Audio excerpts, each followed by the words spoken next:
I used to be more of an audiophile when I had my sleeper turbo Corolla with the sound system and went to car shows. But now I have the TC, and I really value the trunk space because I need it for work. So I don't want to put anything back here that is going to be heavy, going to take up space, or can be seen easily from people because it's, it's a hatchback. And I don't want to sacrifice the spare tire like I did on the last car. Now, there are some options where you can install a subwoofer right here, but those can either be very expensive or very heavy and still require an external amp. And in order to have an amp that's sized properly for a subwoofer here, it's going to be larger than what you can stash underneath the passenger side seat in the car. And there's also the extra wiring you'll have to do. So I wanted full sound for the most part. I went with an under-the-seat subwoofer. Kenwood is a reputable brand, and this is the only one that was small enough that will fit underneath of here. It will only fit underneath the passenger side because there's the factory amp for the door speakers on the driver's side. So I have heavy-duty Velcro underneath of here to keep it in place, so it will not move. So wiring is pretty easy. I'll go over it briefly, and then I'll show you more in detail on how to run it. But if I slide this out of the way, and we look down here, you can see the harness. And this harness runs underneath of here and behind the head unit to connect the audio. And then there's also a remote down here. So if I turn on the car, it'll light up. And basically, this is the phase control, which I left at 0. The frequency for the crossover, which I have pointing at the F on frequency. And then the volume for the woofer, which I just have set here. The other thing that you need to do is run power. So I can get underneath of here. So the fuse box is underneath of here, and I'm using fuse taps to power that. I'll link to a video where I've installed that. The ground, I used the ground behind the kick panel, and then I just found a spot in the fuse box that was only on when the radio was on, and then I tapped into that one. You're going to want to remove the head unit to run the wiring. And I'll show you how to do that in a moment, but let me just show you basically how to run the wires. So the easiest thing to do is grab this piece here, lift it up, and then grab the edge right here, and then pull it this way, and this entire piece will just pop right out. And then, granted I've got too much stuff in here, there's going to be a little piece of carpet down at the bottom of here. You're going to want to take that out, and you'll see two 10mm bolts. Remove those bolts, and then this piece will lift up, and it'll separate from here along the edge here and underneath. In fact, you can see one of the clips here. So if I lift it up right here, you can see where it's going to separate. Once you get this piece out, then you should be able to run the harness underneath of here and just reach your hand up and push it up here, and then you might be able to stick your hand down here or through here with a pair of long nose pliers and kind of pull it up, and then reach behind the head unit to grab and bring the wiring up. The remote, you're going to want to mount in place here. I use some Velcro, run the wire to the back, and then feed that back through here. I think I ended up feeding the wire for the remote into the loom right here for the harness, just so that it's only one big wire coming out the side. Be sure to zip tie your wires when you can so they don't interfere with any shift linkage. And then you should be good. All right, let me go ahead and show you how to get the head unit out now. Okay, so the first thing we want to do is take the trim off. I've already loosened it here, but basically to get it off, you'll just grab from the bottom here, and then here to pop it out in this top corner.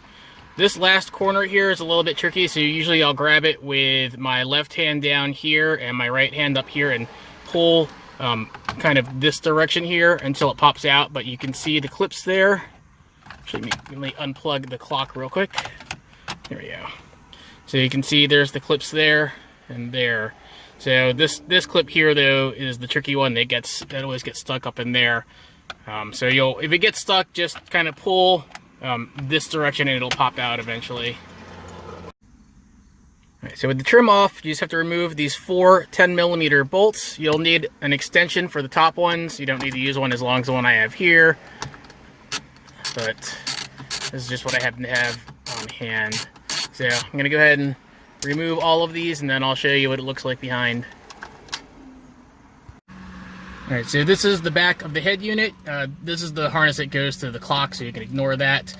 This harness right here, just while we're back here, normally is not here. This is actually the input for the backup camera. I have a third-party camera that I installed, but the harness is going to look like this. You can see it's got ground, power, and then the video input from the camera. So front speaker output, rear speaker output, and then this is actually where I've tapped in my subwoofer. So let me go ahead and unplug all of these first, because I'm balancing the head unit on my knee at the moment. So here is where the subwoofer is tapped into. I had to open up the cover a little bit here just so I can expose the wires better. And as you can see, where I've just kind of back probed into the back of the harness.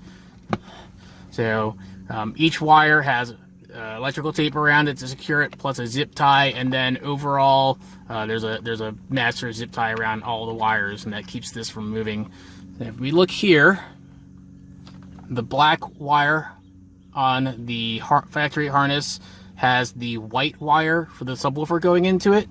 The yellow wire on the factory harness has the white wire with the black stripe from the subwoofer going into it. And we look on the other side here, the red wire from the factory harness has the gray wire going into it from the subwoofer, and the white wire here has the gray wire with the black stripe going into it from the subwoofer. So there you go. So that's how it is. I almost forgot. I actually just had to take the head unit back out again because I forgot to mention the activation trigger wire that turns on the amp.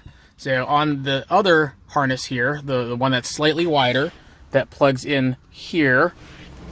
Now, if you're looking at it from the top here and then flip it directly upside down, the second to last wire, which is white, is where you want to connect the blue wire with the white stripe into from the amp, and that's what's going to tell the amp to turn on when the head unit powers up. Alright, so I'm going to use a simple tone generator on my tablet here to show you the frequency response, because it's hard to really show off a subwoofer on a YouTube video, but you'll be able to hear the frequencies that it can play back. Because assuming that you have a subwoofer attached to your computer or your phone's playing through one, that will reproduce these frequencies. And I'll give you my insight as it hits certain frequencies here. So I'm going to go ahead, click on subtest. We're going to go from 150 down to 20, and I have the crossover set at around, I think it's around 80. I kind of just did it by ear, trying to figure out where did it seem like it was going to cut off at from the regular speakers on the car. So let's go ahead and do that and hit start.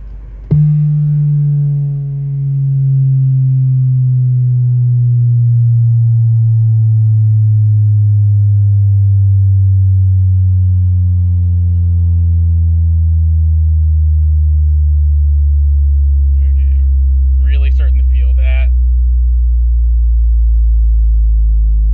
Rearview mirror shaking a little. Right. Still feeling this as it's going down, although it's starting to really diminish. And now it's really getting diminished here at 28, and I can still sort of feel like a wobble in the car, but it's pretty minuscule. Alright, so I hope that this demo gives you an idea and helps you out if you're trying to figure out a little small subwoofer for your TC that's not going to take up a ton of space or add extra weight to your car. Thanks for watching.